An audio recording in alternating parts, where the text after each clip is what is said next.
오늘 본문은 너무나 간단한 그런 한 에피소드가 담겨져 있는 내용입니다. 이제 나병 환자 한 사람이 예수님께 나와서 이제 내 병을 좀 고쳐달라 이렇게 이제 간청을 하는 그런 내용이고요. 그 간청에 예수님이 이제 외면하지 않으시고 그의 병을 고쳐주셨다. 딱 그 짧은 그 한 사건을 담고 있는 내용인데요. 저는 오늘 이 본문을 묵상하다가 언젠가 봤던 그 기사입니다. 영국에서 이 외로움 담당 장관이 생겼다. 그런 기사 아마 보신 분이 많으실 텐데요. 그 외로움을 담당하는 장관이 뭐냐? 참 흥미롭게 봤던 기억이 있습니다. 그 기사에는 영국이 왜 이렇게까지 해야 되는지에 대한 이제 설명들도 곁들여 있었는데요. 현재 영국에서 이 고독으로 인해서 고통을 겪는 사람이 900만 명에 달한다는 겁니다. 어마어마한 사람들이 지금 이 고독이라는 그런 것 때문에 고통하고 있고요. 그런가 하면은 그 기사에서 이제 연구 결과 하나를 인용을 하는데요. 이 고독으로 겪는 고통이 얼마나 이게 치명적인가 하면은 이 사회적 단절로 인해 생기는 고독과 외로움의 고통이 어떤 사람이 매일 담배를 하루 15개비를 피우는 것만큼이나 건강에 해롭다. 이게 이제 얼마나 그 사람에게 이게 해로운 건가를 강조하는 그런 연구 결과 아니겠습니까? 그래서 이제 이 격리로 인한 고독과 외로움이 그만큼 이게 악영향을 미치는데 수많은 현대인들이, 그래서 영국에 이렇게 고통하는 사람이 900만 명이나 되는데 아니 어떻게 외로움 담당 장관을 세우지 않을 수가 있겠느냐, 그런 내용이 이제 기사에 있었는데요. 제가 오늘 본문을 묵상을 하다가 왜 그 기사가 떠올랐냐 하니까 이 나병 환자와 관련된 레위기 13장 45절 46절 말씀입니다. 나병 환자는 옷을 찢고 머리를 풀며 윗입술을 가리고 외치기를 부정하다 부정하다 할 것이요 병 있는 날 동안은 늘 부정할 것이라. 그가 부정한즉 혼자 살되 진영 밖에서 살지니라. 그래서 저는 이 성경에 나오는 나병 환자에 대한 이미지 하면은 이게 이 격리, 혼자 살되 진영 밖에서 살지니라. 사실 우리가 어릴 때는 이제 이 소록도 같은데 이렇게 나병 환자들이 함께 모여 그렇게 은혜를 나누고 그렇게 또 좋은 그 간증의 소식이 전해지고 하던 그런 이미지가 있었기 때문에 제 머릿속에 이제 나병 환자 하면은 이 격리라는 이미지가 그렇게 떠오르게 된 것 같습니다. 이런 점에서 이제 오늘 본문에 그 예수님을 찾아온 나병 환자가 가졌던 고통이 한 몇 가지 되겠다, 이거 추측해 볼 수가 있는데요. 그 첫 번째 고통이 고독입니다. 외로움입니다. 그 나병에 걸린 환자 입장에서 지금이야말로 진짜 그 부모의 위로가 또 형제들 또 가족들의 격려가 절실히 필요한 때 아닙니까? 그런 상황인데 혼자 살되 진영 밖에서 살지니라. 이게 이 얼마나 엄청난 고독을 가졌다 주었겠습니까? 제가 얘기를 들어보니까요, 이제 외국을 다녀와가지고 2주간을 이제 격리를 하는데 어떤 사람은 죽을 것 같이 힘들대요. 이 격리라는 게 그렇게 힘든 거예요. 이 나병 환자의 고통이 어떤 것인가 짐작할 수 있을 것 같고요. 또 그런가 하면은 이 나병 환자들이 이 사람에게 나아갈 때는 손으로 윗입술을 가리고 부정하다 부정하다 이런 것들을 외쳐야 되니까 자존감이 다 무너지는 거 아닙니까? 얼마나 수치스러웠겠냐고요. 그리고 미루어 짐작해 볼 수 있는 건 오늘이나 그때나 알지도 못하면서 함부로 정죄하는 사람이 얼마나 많았겠습니까? 무슨 짓을 저질렀길래 저런 저주받은 병에 걸렸냐고. 그 수치심은 이루 말로 다 못했을 것 같습니다. 그런가 하면은 또 한 가지, 그 당시 나병은 불치의 병으로 알려진 병이니까 그들이 가진 절망적인 고통이 뭐겠습니까? 장래에 대한 두려움이에요. 희망이 없는 거 아닙니까? 오늘 본문에서 절박하게 예수님을 찾아 호소하는 이 나병 환자가 갖고 있었던 이런 그 삼중고, 3가지 겹치는 고통이 그런 절박함으로 예수님을 찾게 만드는 도구가 됐는데요. 그래서 이제 오늘 본문에 보면은 예수님께서 이런 아픔을 가진 나병 환자를 외면하지 않으시고 그를 고쳐주셨다. 그래서 참 간단한 내용이지만 저는 지난 몇 주 동안에 이 말씀에서 나오는 정말 깊은 묵상을 하며 혼자서 은혜를 많이 받았습니다. 오늘 이 본문 속에서 왜 그렇게 제가 이게 오늘 우리 성도님들과 또 저와 현대인들에게 너무나 절실한 말씀이라 그런 생각을 하게 됐냐 하니까, 제가 방금 이 나병 환자가 삼중의 고통에 빠졌을 것이라고 그런 말씀을 드리지 않았습니까? 이게 딱 우리 현대인들의 모습 같은 거예요. 이 고립으로 인한 외로움의 문제, 이 우리 문제 아닙니까?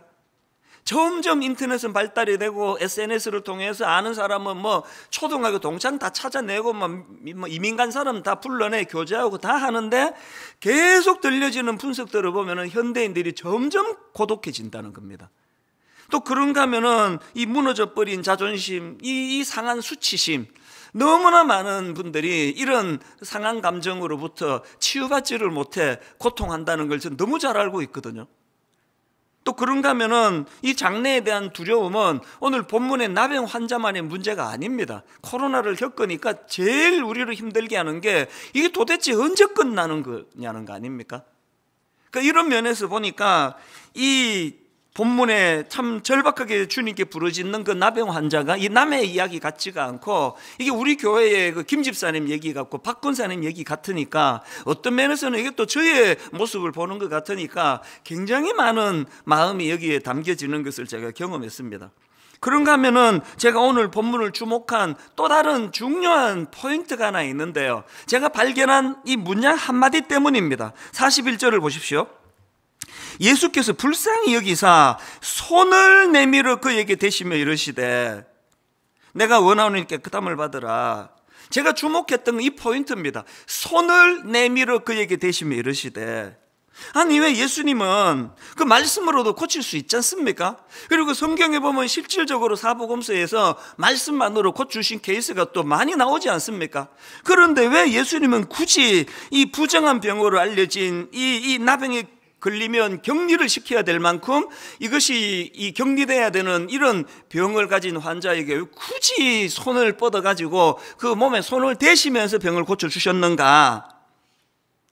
오늘 다루고 싶은 포인트가 바로 이 문제예요. 예수님 왜 그러셨을까?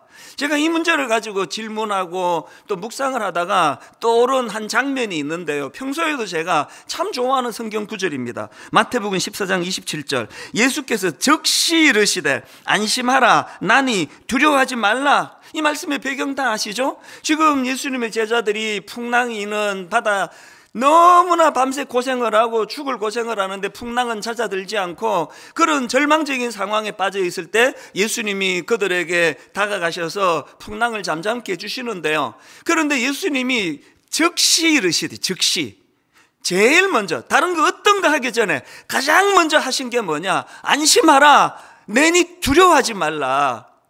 전 이런 예수님이 너무 좋습니다. 근데 기계적으로 뭐 이것들 뭐 고생하네, 내 뭐 고칠 수, 내 이거 뭐 해줄 수 있는데 뭐 이런 태도가 아니세요. 감정이 이입이 되시는 거 아닙니까? 밤새도록 그렇게 풍랑으로 고통한 그 제자들을 보시면서 그 마음속에, 저는 환자분들을 위해 기도할 때마다 종종 이렇게 기도합니다. 하나님, 저들 마음에 하나님 두려움이 얼마나 큰지, 그 불안이 얼마나 심한지, 고통이 얼마나 많은지 알지 않습니까? 하나님, 그들에게 찾아가셔서 한 말씀만 들려주시기 원합니다. 안심하라 내니 두려워 말라, 이 말씀을 그들에게 들려주시기 원합니다. 그렇게 기도할 때가 많습니다. 오늘 본문에서 예수님께서 그냥 뭐 저렇게 원하는데 고쳐주시 뭐 할 수 있는데 이게 아니에요. 이 손을 내밀어 그에게 대시며, 한 몇 주 전인데요, 이제 이 코로나 바이러스가 이제 막 계속 확산이 되고 이게 뭐 언제 이게 끝날지 모르는 그런 두려움이 참 많을 때인데, 우리 교회의 교구 목사님이 저한테 메일을 보내왔는데요, 그 메일의 한 대목이 정말 저를 감동을 시켰습니다. 그 한 대목을 읽어드리겠습니다. 2달 넘게 담당 교구 지역을 돌아보지 못하고 있어서 궁금증이 컸습니다. 아침에 교구 지역을 둘러보고 싶은 마음이 크게 올라와서 오늘 혼자서 제가 맡은 교구 지역을 돌아다니면서 동네 분위기도 살피고 교구 성도님들의 동네를 다니며 마음으로 기도하는 시간을 가졌습니다. 성도님들이 운영하시는 가게라도 직접 방문해서 인사라도 나누고 싶은 마음이 간절했지만 마음을 추스르고 자제했습니다. 성도님들에게 직접적인 신방의 효과는 없었을지라도 몸이 떨어져 있는 상황에서 저 스스로가 교구를 향한 마음을 다시 한번 다잡고 마음으로 품는 계기가 되었습니다. 이 젊은 교구 목사님의 마음이 저에게는 확 다가온 거예요. 너무 고맙더라고요. 이걸 직업이라 생각하고 이 직장이라 생각한다면 이거 뭐 대박 아닙니까? 놀고 먹는 거 아닙니까? 이제 신방 안 해도 되는데, 교회에 모이지도 않는데, 모든 성경 공부, 제자 훈련 아무것도 못하고 있는데, 이건 뭐 하나님이 신 절호의 이거 휴가다 이렇게 쓸 수 있는 거 아닙니까? 그런데 이 젊은 목사님이 저를 감동시켰던 건 그런 마음이 아니에요. 그 애틋한 마음, 그 신방을 해야 되는데, 지금 가게가 어려운 성도님 그 가정에 가서 기도해 드려야 되는데, 그 마음이 너무 애틋하니까 뭐 사람 만날 수 없는 거 알지만 그 동네를 빙빙 돌면서 그 모습이 너무 감동이 되는 겁니다. 몇 주 전에 제가 우리 전체 교역자들에게 메일을 보냈습니다. 주일날 지금처럼 이렇게 뭐 소수라도 예배를 함께 모여 드릴 수도 없는 문이 다 닫혔던 때 아닙니까? 제가 무슨 메일을 드려 부탁했느냐? 주일학교는 자기가 담당하는 부서에 가서, 청년부는 자기가 담당하는 그 자리에 가서 1시간 정도는 기도 좀 해라. 그 아이들을 이름 불러가면서 그 대상을 부르시면 기도 좀 해라. 제가 그렇게 부탁 메일을 드렸습니다. 왜 이런 부탁을 드릴 수 있었냐 하니까요, 노회에 갔더니 노회장 목사님이 그 이야기를 같이 나누는 겁니다. 너무 감동이 되더라고요. 오늘 예수님께서 그냥 뭐 말 몇 마디로 고쳐주실 수 있는 능력을 가지셨지만 그 환자의 손에 손을 뻗어 몸을 대시는 거는 거기에 담겨져 있는 주님의 마음, 그 가도 만나지도 못할 건데 뭐 알아주는 사람도 없는데 뭐 그게 아니고 내가 그 동네라도 좀 돌면서 우리 성도들의 아픔을 좀 나누어 보자. 이게 다 같은 이야기 아닙니까? 이 터치라는 제목의 책이 있는데요, 부제가 치유와 성장을 부르는 촉각의 과학입니다. 저자는 미국의 소아과, 심리학과, 정신의학과 교수인데요, 이 책에서 주장하는 몇 가지 중에 강렬한 주장이 뭐냐, 사람은 하루에 필요한 터치의 양이 있다는 거예요. 그러니까 저나 여러분 모두가 다 하루에 우리가 받아야 될, 또 누군가에게 줘야 될 터치의 양이 있다. 왜 그러냐? 터치는 사람에게 성장, 뇌파, 호흡, 심장 박동 이런 거에 긍정적인 영향을 미치고 스트레스와 불안을 줄이게 만드는 도구라는 겁니다. 이게 전문가 교수님이, 정신의학과 교수님이 쓴 책이에요. 그러면서 이제 이분은 미국 사람이니까 자기 사회에 대한 아쉬움을 피력을 해놓았는데 몇 구절 읽어드릴게요. 터치가 지닌 결정적으로 중요한 기능이 많은데도 불구하고 적어도 미국에서는 어린이의 대부분이 아주 어린 나이에 자신의 터치 행위를 제한하도록 사회화한다. 또 이런 대목도 있습니다. 청소년기에 이르면 그들은 육체적 친밀감을 조심해야 한다고 배우며 터치보다는 얼굴 표정이나 말로 자신을 표현해야 한다고 배운다. 아니 난 너무 화가 나는 거예요 이게. 그 못된 그 인간들 때문에, 성추행하고 이런 인간들 때문에 온통 교육이라는 게 이걸 다 죽여놓는 거예요. 그래서 절대로 모르는 사람이 너한테 다가가고 뭐 손을 잡거나 이런 거 용납하지 마라. 이게 미국에서 가르치는 일이라는데 우리나라는 안 그렇습니까? 어디?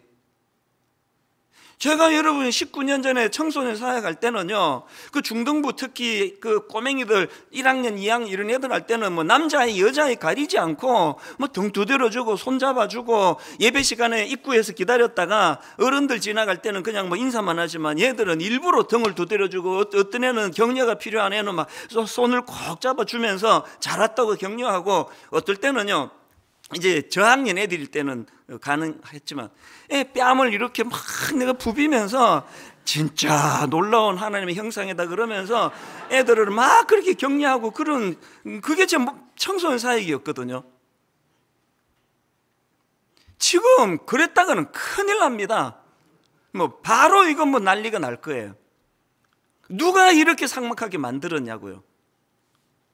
그러니까 저는 지금도 이제 계속 우리 아이들을 보면은 등 두드려주고 했던 게 습관이 돼가지고요. 지금도 우리 교회 직원들을 보면은 이게 습관이에요. 손이 무의식적으로 나가요. 한 번은 제 아내하고 이제 같이 있는데 우리 청년 직원이 있어 만나가지고 이렇게 어깨를 툭 두드려줬더니 그 청년 가고 나서 저보고 경고를 하더라고요. 어깨 두드리지 마세요. 오해합니다. 오해받습니다. 근데 그 말이 참 슬프더라고요. 또 부인할 수가 없으니까. 이게 또 뭐 문제 삼으면 문제 삼아지는 참 삭막한 세상에 살고 있으니까 우리가 이제 잃고 있는 게 뭡니까? 그래서 그 책에 보면은요, 이런 어릴 때부터 이런 교육을 받다 보니까 미국 사람들이 전부 거기에 보니까 그 책의 챕터 1, 제일 그 일과 소제목이요, 터치의 굶주림, 이렇습니다. 터치의 굶주림. 내용을 한번 들어보세요. 그렇지만 이상하게도 어른으로서 우리는 상당히 개인적이고 감상적인 방식으로 터치에 대해 말한다. 너의 말이 나를 깊게 터치했어. 그리고 또 이런 그 터치의 굶주린 미국 사람들을 그 대상으로 한 그 광고, 텔레비전 광고가 그걸 반영한다는 겁니다. 그러면서 예를 들기를 미국의 AT&T라는 광고 회사가 있지 않습니까? 그 광고 회사에 이런 내용이 있답니다. 손을 뻗어 누군가를 터치하라.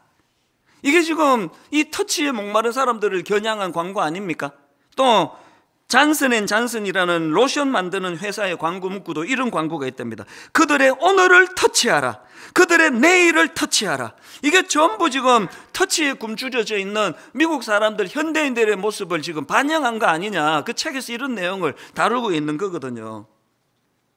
이런 점에서 저는요, 오늘 이 본문 말씀에 그 예수님의 참 그 상실감에 빠져 있는, 그리고 격리로 인한 고독과 외로움에 굶주려 있는 그 나병 환자를 터치해 주시는 그 주님을 보면서요, 제가 이 본문을 묵상하다가 헨리 나우엔이 쓴 책입니다. 돌봄의 영성이라는 그 책에 나오는 한 대목을요, 내가 옮겨 적어가지고 요즘에 이거를 제가 들여다보고 묵상을 하고 있습니다. 그 책에 어떤 내용이냐, 화면으로도 부탁을 드렸는데요, 이런 내용입니다.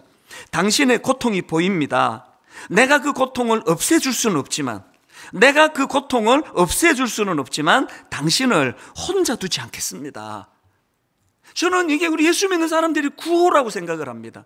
당신의 고통이 보입니다. 내가 그 고통을 없앨 수는 없지만 당신을 혼자 두지 않겠습니다.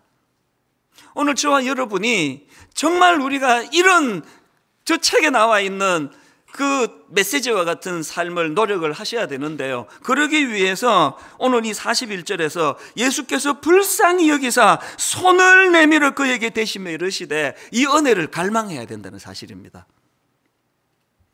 이제 좀 더 구체적으로 이렇게 예수님께서 말씀만으로도 충분하신데 손을 뻗어 그를 그 터치하셨던 예수님의 이 모습을 좀 더 분석하기를 원하는데요, 이 예수님의 터치가 어떻게 가능했나, 이 두 가지 전제를 제가 발견을 한 겁니다.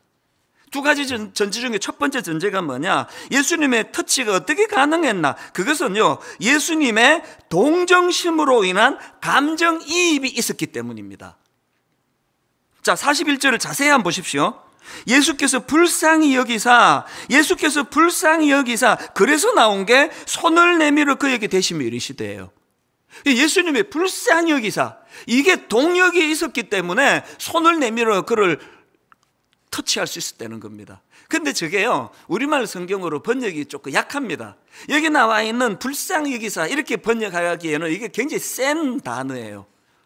헬라어로 여기 나와 있는 불쌍히 여기사는 스플랑크니조마이라는 단어인데요, 이 단어의 어원인 스플랑크노는 내장, 심장, 폐, 이런 장기를 뜻하는 단어예요. 그러니까 여기 나오는 예수께서 불쌍히 여기사, 이 말을 뭐 조금 더 그 헬라어에 가깝게 번역을 한다면 이렇게 하셔야 돼. 번역을, 예수께서 억장이 무너지는 아픔으로 그를 불쌍히 여기사예요. 그냥 뭐 아이고 참 안 됐네 뭐 이거 아니에요. 억장이 무너지는 거예요. 내 심장이 그것 때문에 아픔을 느끼는, 그게 그를 터치하게 만들었다는 겁니다. 제가 여기에 1번의 그 큰 제목을 두 단어로 썼잖아요. 동정심으로 인한 동정심, 그 다음에 감정이입. 제가 이 사전을 찾아봤거든요. 동정심이라는 단어가 사전적 의미로 이렇게 해석이 됩니다. 남의 어려운 처지를 안타깝게 여기는 마음, 이게 동정심이고요. 그런가 하면 감정이입은 사전적 의미로 다른 사람의 감정을 이해하는 능력. 저는 참 한 가지 우리나라에서 안타까운 게 하나 있는데요. 이 동정심이 주로 나쁠 때 쓰여진다는 거예요. 막 화날 때, 너 지금 나 동정하는 거야? 이럴 때 쓰잖아요. 그래서 뭐 내가 저 사람한테 뭐 동정심을 가지고 이렇게 표현하면 큰일 납니다. 이게 굉장히 슬퍼요. 이 동정심을 이렇게 나쁠 때 써버렸기 때문에 감정이입이 잘 안 일어나는 겁니다. 사실은요, 우리 한국교회가, 한국사회가 진짜 회복해야 되는 건 동정심입니다. 남의 어려운 처지를 안타깝게 여기는 마음. 목회 잘하기 위해서는 담임 목사가 성도들에게 동정을 받아야 돼요. 아이고, 보니까 뭐 지나내나 다를 것도 없는데 저렇게 무거운 직책을 받아가지고 정말 고생 많이 한다. 불쌍하게 여기시면 그 목회 성공입니다. 집사님, 제가 불쌍하게 보이세요? 그러면 저 성공한 거예요. 아닌 것 같아. 그냥 뭐 큰 거에 해가지고 저 기름기 좀 봐, 얼굴에 저거 잘잘 흐르네 저거. 그거 목회 실패한 거예요. 여러분, 제가 몇 주 전에 이 사회가 아버지 부재의 시대라 그러는데요. 그 사회의 문제도 많지만 아버지 잘못이 커요. 우리는 어릴 때부터 자꾸 아버지를 권위로 생각하잖아요. 저는 요즘에 소원이 하나 있습니다. 우리한테 제가 불쌍하게 보이는 우리 아들한테, 난 우리 딸이 날 좀 불쌍하게 봤으면 좋겠어요. 부부관계의 결정적인 회복의 첫 단추는요, 배우자가 불쌍해지기 시작할 때예요. 그러니까 저는 제 아내에게 정말 내가 동정받기를 원해요. 아이고, 이 인간이 내가 30년 전부터 봐서 아는데 실력도 없고 그러면서 어떻게 이 큰 걸 맡아가지고 오늘도 저 얼마나 힘들겠냐고. 그냥 하루 일과를 마치고 집에 가면은 막 쌩쌩하다고도 문 열고 들어, 미루고 들어가요. 난 우리 집사람에게 동정받고 싶어가지고 쌩쌩하게 들어가지 않아요. 사실은 쌩쌩한데 죽을 것 같아 막 그러면서. 부부가요, 동정을 받으면 그 관계 끝입니다. 뭘 용서하지 못하겠냐고요. 불쌍한데. 오늘 우리 사회가 이 동정심을 죽여놓은 사회이기 때문에, 그래서 누가 여러분 보고 막 화내면서 지금 너 나 동정하는 거지 그러면 할렐루야, 정확하게 받습니다. 그러시면 맞아요. 동정심을 회복해야 된다니까요.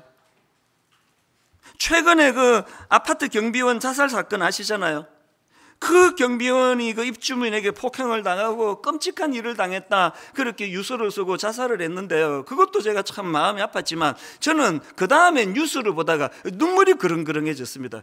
뉴스 보면서 그렇게 마음이 끌려는 거 근래 처음이에요. 그게 뭐냐, 그 입주민들이 말이에요, 참 이 경비 아저씨에 대하여 마음의 미안함을 가지고 그를 위하여 막 플랜카드를 써놓고 편하게, 이제 안 믿는 사람들이니까 다음 세상에서는 편하게 사시라고 그런 마음을 가지고, 심지어는 그 촛불을 들고 그분을 같이 그렇게 참 그리워하는 그 뉴스를 보는데 막 눈물이 나더라고요. 우리나라 삭막하다 그러지만 아직 희망이 있다. 교회가 이런 곳이어야 되는 거 아닙니까?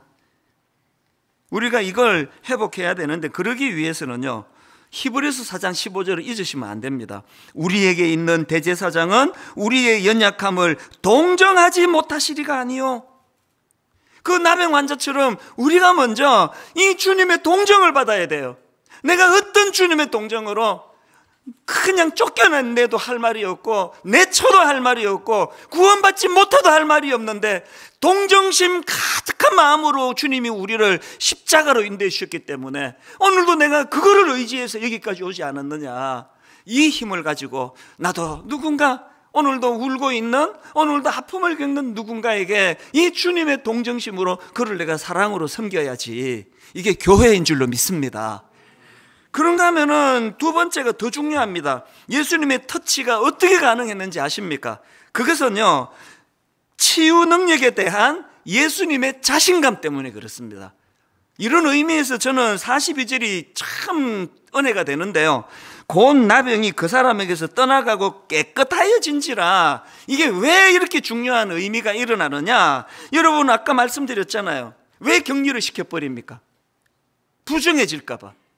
그리고 요즘은 뭐 이 나병이 그렇게 전염이 강한 병이 아니라는 걸 이제 그 의학적으로 다 연구가 돼서 이제 지금은 그렇지 않은데, 제가 어릴 때만 해도 이 나병은 감염이 심한 병이다 그렇게 알고 있어가지고 나병 환자가 오면은 막 굉장히 긴장하고 그랬는데, 그게 전부 다 오해라는 겁니다.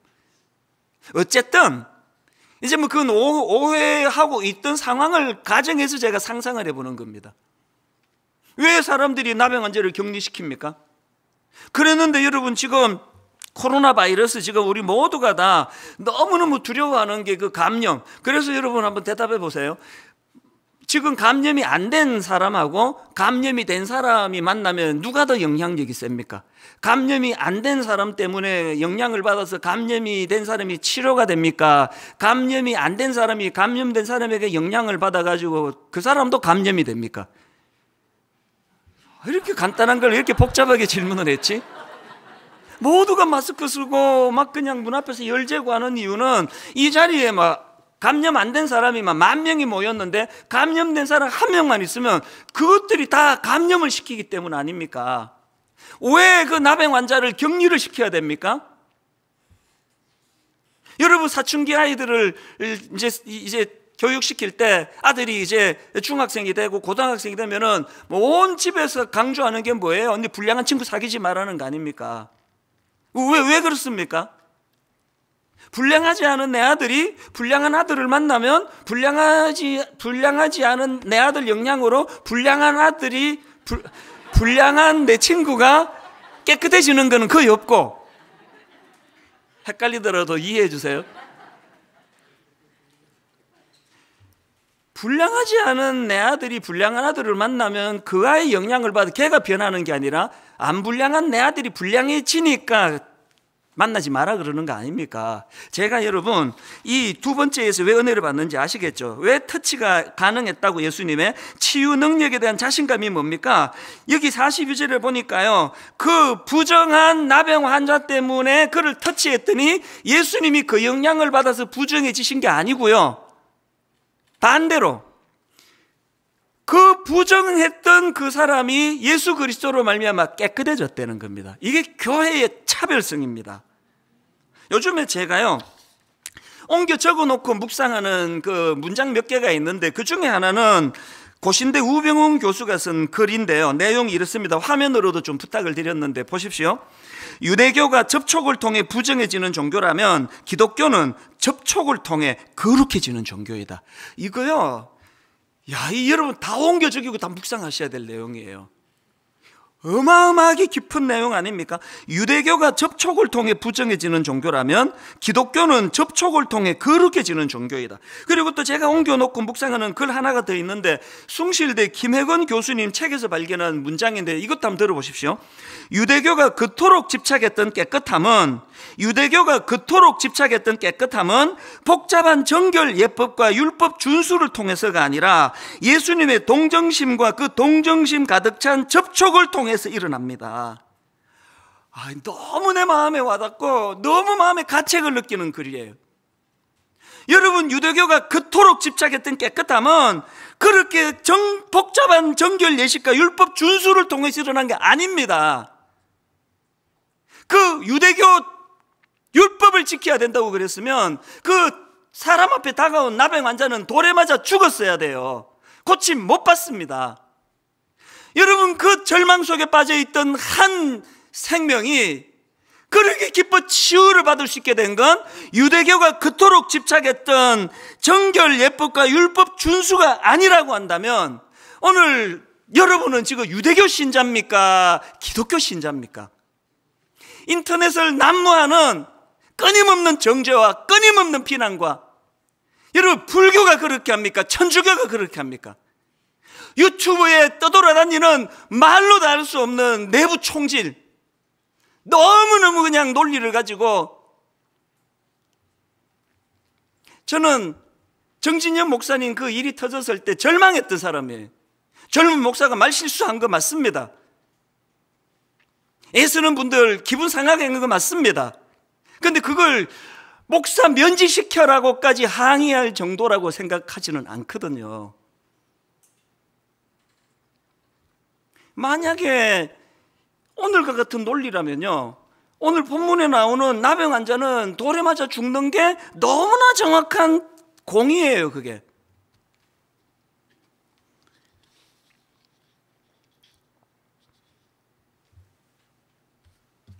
형식은 기독교고 성경도 기독교에서 요구하는 성경을 갖고 다니는데 신앙은 유대교예요. 유대교.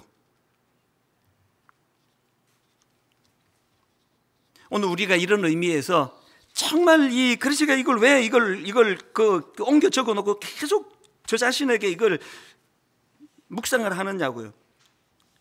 유대교가 그토록 집착했던 깨끗함은 복잡한 정결 예법과 율법 준수를 통해서가 아니라 예수님의 동정심과 그 동정심 가득 찬 접촉을 통해서 일어난다고 한다면 오늘 교회가 살아날 수 있는 유일한 비결은 바로 이 내용을 집대성해 놓은 한 도구, 십자가 앞으로 가야 돼요. 십자가는 논리가 아닙니다. 십자가는 자격 유무를 따지는 도구가 아닙니다. 그 은혜를 먼저 우리가 경험하고, 그리고는 우리가 오늘 세상 곳곳 썩은 곳을 다니면서 우리가 그것을 터치할 때 그것 때문에 내가 악해지는 게 아니라 나의 하나님의 이 거룩하게 인정해 주신 은혜로 말미암아 그것들을 깨끗하게 만드는, 그래서 이런 말 흔히들 하잖아요. 어둠을 탓하지 말고 한 자루에 촛불을 들어라. 뭘 탓할 이유가 없지 않습니까? 저는 그 N번방 사건이라고 그 디지털 성범죄라 그러기도 하고 성착취, 그렇게 그 못된 것들이 어린 애들을 갖다가 그런 그 영상을 찍어가지고 이것들을 가지고 돈을 받고 팔고 해서 참 절망적인 그런 기사가 떠돌아다닐 때 저는요 정말 거룩한 한 사람을 만났습니다. 뭐 이 표현 말고는 다른 표현이 없습니다. 이분의 인터뷰 기사를 통해서 봤는데 여자분인데요, 이분은 제가 이제 막 다시 그 기사를 검색해서 못 찾아가지고 정확하게 직업 이름을 내가 표현을 못 하겠는데 제가 그냥 만들어 봤습니다. 이분은요 포르노 감별사예요. 쉽게 말하면. 그러니까 이게 직업이 아침에 출근하면은 시작하는 게 그 포르노 보는 거예요. 그 N번방기 같은 이런 것들을 보는 게 직업이에요. 그 인터뷰를 쭉 제가 보는데 마음에 존경심이 나오더라고요. 여러분, 그 누군가는 그 일을 해야 그런 것들을 잡아낼 거 아니냐고요. 저보고 하라 그러면 저는 못 견딜 것 같아요. 막 미쳐버릴 것 같아요. 그런데 이 여자분이 그 일을 지금 감당을 하는데 왜 하실까요? 모르겠습니다. 전제 하나 있습니다. 무슨 자신감이 이분에게 있습니까? 내가 이딴 거 100년을 봐도 내가 이런 거에 영향을 받아 난 더러워지지 않는다. 그 확신이 있으니까 그 직업을 계속 갖는 거 아닙니까? 젊은 청년들, 젊은 크리스찬들, 한국의 소망은 여러분에게 있습니다. 오늘 이 젊은 청년들에게 내가 눈물로 호소합니다. 여러분이 세상과 접촉할 때 세상의 더러움이 여러분을 더럽게 만드는 것이 아니라 여러분의 거룩함이, 여러분의 깨끗함이 더러운 세상을 정화시키는 능력의 주님의 자녀들 되시기를 바랍니다. 주님께서 그 자신감이 있으셨기 때문에 터치할 수 있는 거예요. 그 자신감이 없으면 하실 수 있습니까? 더럽혀지는데.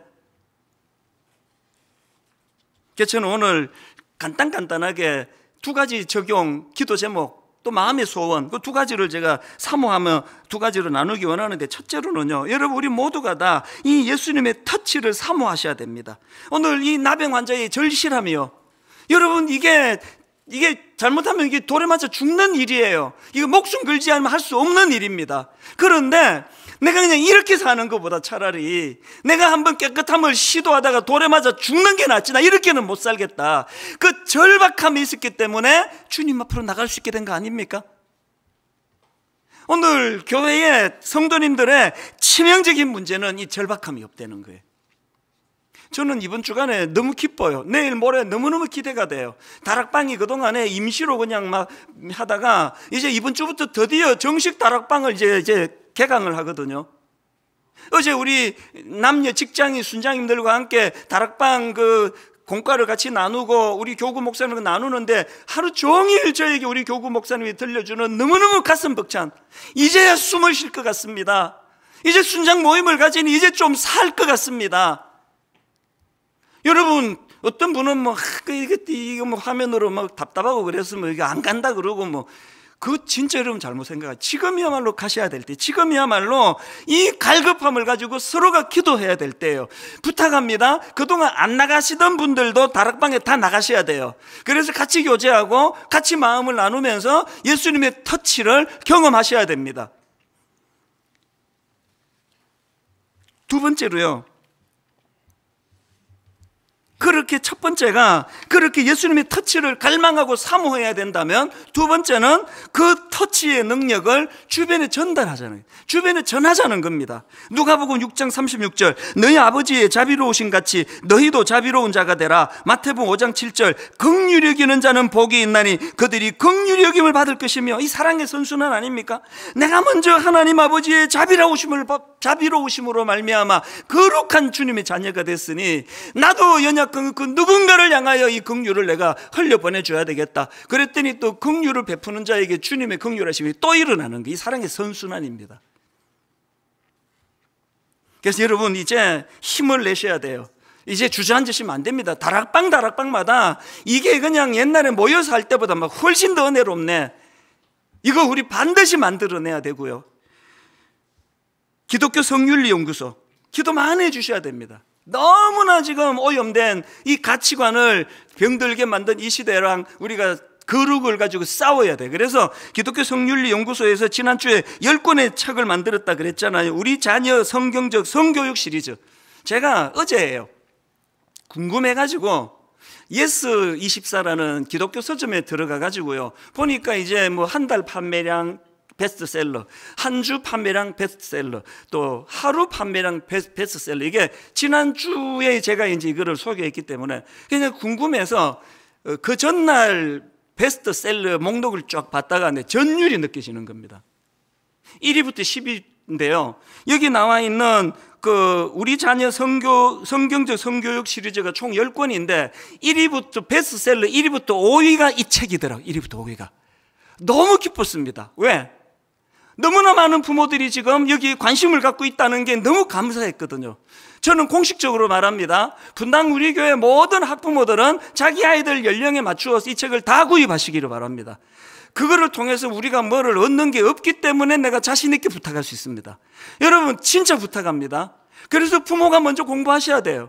동성애가 지금 뭐가 문제인지, 지금 이성애의 타락은 어떤 게 문제인지 부모가 공부하고 부모가 깨달은 걸 자녀들에게 흘려보내주셔야 된다는 겁니다. 그런가 하면 다시 부탁하는데요, 다락방 모임에 그 컴퓨터 화면으로 얼굴 10개 쪼개가지고 답답해가지고 안 간다고. 조금만 지나면 익숙해집니다. 그리고 또 지금 애들이 학교를 안 가가지고 학교 안 가면 옆에 앉혀놓고 하세요. 그냥 걔가 뭐라 그럽니까? 어떻게 해서든 핑계 대지 말고 같이 모여. 그런가 하면은 마지막으로 저는 가평 우리 마을, 지난 화요일 날 우리 교역자들한테 내가 이런 이야기를 했어. 이찬수 목사가 꿈이 하나 있는데 가평 우리 마을은 그냥 꿈은 딱 하나다. 우리 성도님들이 이 메마르고 각박한 세상을 살다가 한 1년 2년 지나고 6개월 지나고 나면 내가 답답해 못 살겠다. 가평 우리 마을에 한번 또 다녀올 때가 됐네. 저는 가평 우리 마을이 이런 마을이 되기를 원합니다. 복잡한 거 무슨 현란한 거 없습니다. 그냥 이제 내가 거기 한번 다녀와야 되겠다. 그래서 여러분, 좋은 아이디어를 계속 좀 구하는 거거든요. 어떻게 하면은 가평 우리 마을이 그런 마을이 될 수 있을지. 그리고 여러분, 이제 오늘 주보에도 나오고 홈페이지도 올려드렸는데요, 가평 우리 마을 총괄 디렉터를 모집합니다. 직원서부터 세상과는 차별화된, 바로 이 긍휼함으로 무장된 그런 분들이 잘 섬길 수 있도록 좋은 직원. 그래서 오늘 저는 오후에 또 우리 청년부 몇 명 만나자 그랬습니다. 제가 손을 내밀었습니다. 이런 거 놓고 우리 같이 좀 대화 좀 하자.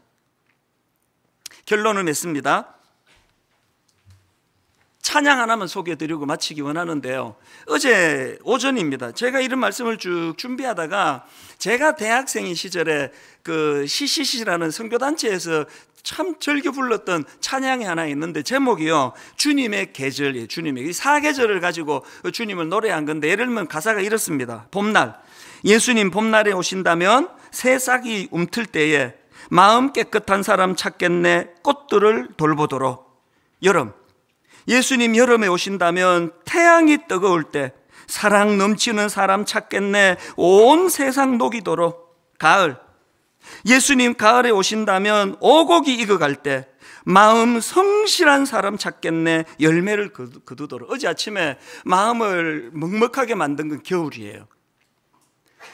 예수님 겨울에 오신다면 온 세상 차가울 때 마음 따뜻한 사람 찾겠네, 추위를 녹이도록. 오 주를 찬양하세, 고난의 겨울에 우리 찾으러 오신다네. 지금이 겨울 아닙니까? 조금 전에도 연로하신 권사님이 기도 부탁하러 오셨는데 병원은 못 가고 계세요. 너무너무 힘드시니까. 오늘 여러분, 그 격리로 상징되는 본문의 그 나병 환자처럼 너무너무 외롭고 고독하고 수치심에 자존심이 무너지고, 그리고 이게 어떻게 되는 건지 알 수 없는 그 많은 사람들에게 찾아오시는 주님.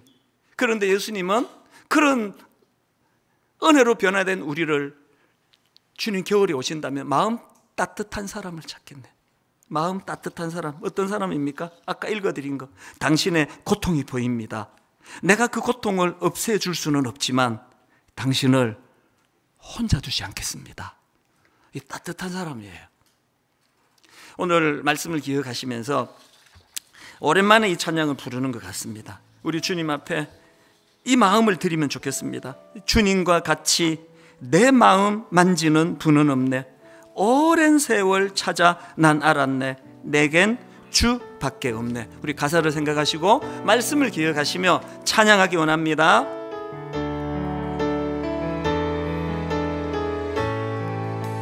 주님과 같이, 주님과 같이 내 마음 만지는 분은 없네, 내 마음 만지는 분은 없네, 오랜 세월 찾아 난 알았네, 오랜 세월 찾아 난 알았네, 내겐 주밖에 없네. 주밖에 우리 마음을 주님께 드리기 원합니다.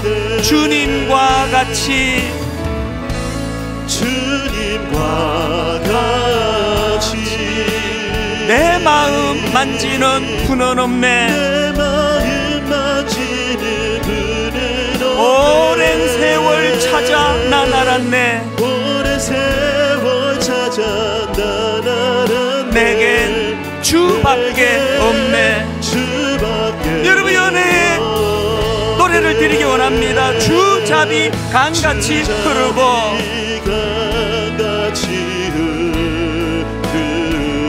주 손길 치료하네,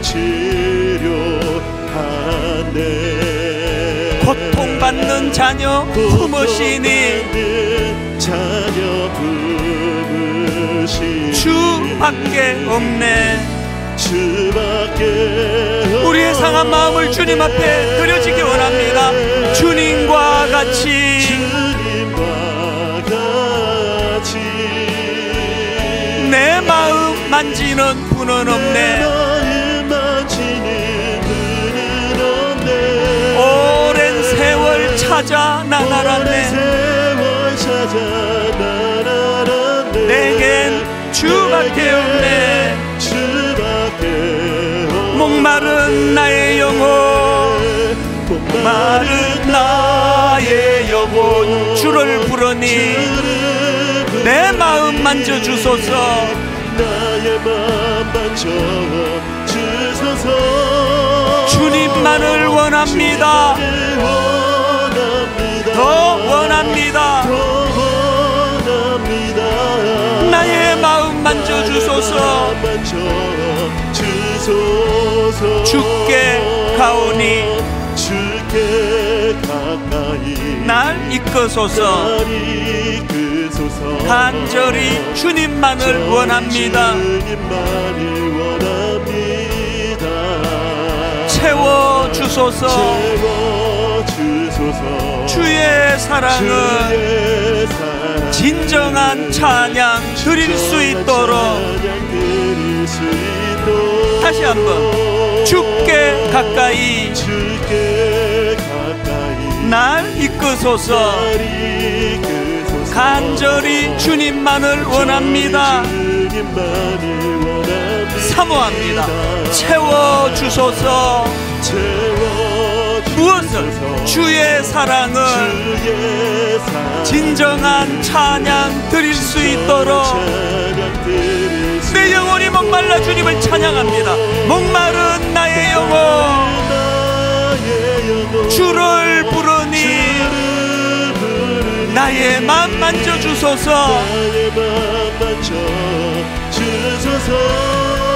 주님만을 원합니다. 더 원합니다. 나의 마음 만져주소서. 우리 다 자리에서 일어나셔서 선포합니다. 찬양합니다. 목마른 나의 영혼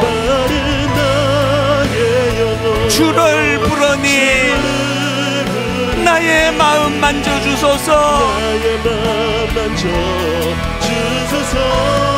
주님만을 원합니다. 더 원합니다. 나의 마음 만져주소서.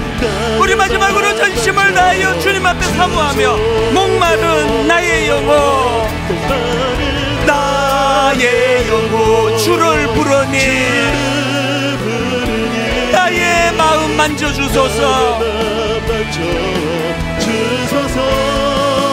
주님만을 원합니다.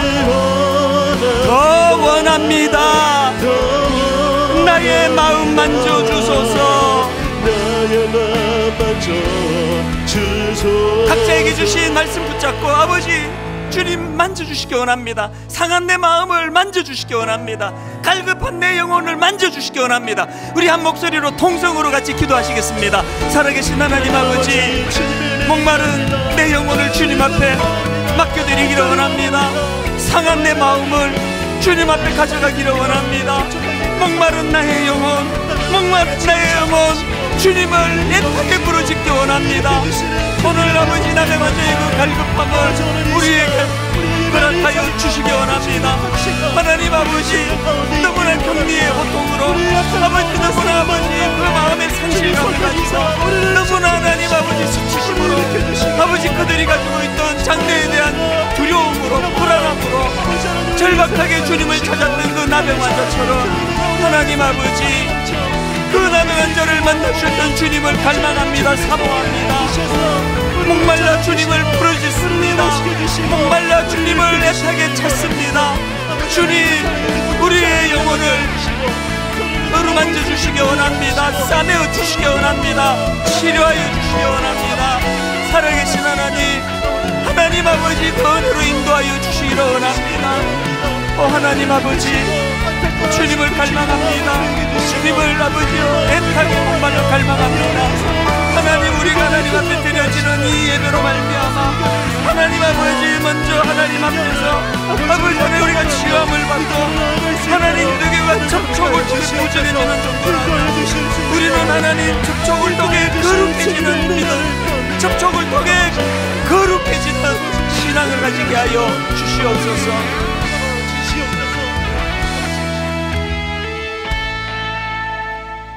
유대교가 그토록 집착했던 깨끗함은 복잡한 정결 예법과 율법 준수를 통해서가 아니라 예수님의 동정심과 그 동정심 가득 찬 접촉을 통해서 일어난다고 말씀하시는데 하나님, 유대교가 접촉을 통해 부정해지는 종교라면 기독교는 접촉을 통해 거룩해지는 종교라는 사실을 다시 한번 마음에 새기기를 원합니다. 하나님, 이 악하고 더러운 세상의 영향을 받아 우리가 더러워지는 것이 아니라 오늘 아버지 하나님의 거룩으로 무장한 우리들이, 우리가 밟는 그곳이 거룩한 땅 되게 하시고, 우리가 만나고 우리가 접촉하는 그 모든 사람들이 우리로 말미암아 아버지 깨끗해지는 이런 능력을 저희들에게 허락하여 주시옵소서. 그러기 위하여 은혜를 구합니다. 하나님 아버지, 자격 없는 저희들을 이렇게 하나님 아버지 동정심과 또 동정심 가득한 십자가라는 접촉을 통하여 우리를 구원해 주셨다는 사실을 기억하고 그 은혜를 다시 한번 갈망합니다. 이번 주부터 다락방 모임에 힘을 다하여 우리 순장님과 순원들이 함께 모여, 나는 당신의 고통이 보입니다. 내가 그 고통을 없앨 수는 없지만 당신을 혼자 두지 않겠습니다. 이런 놀라운 사랑의 고백이 이곳저곳에서 번져나가는 그런 다락방 모임, 그런 우리 청년부 소그룹 모임이 되도록 하나님 간섭하여 주시옵소서.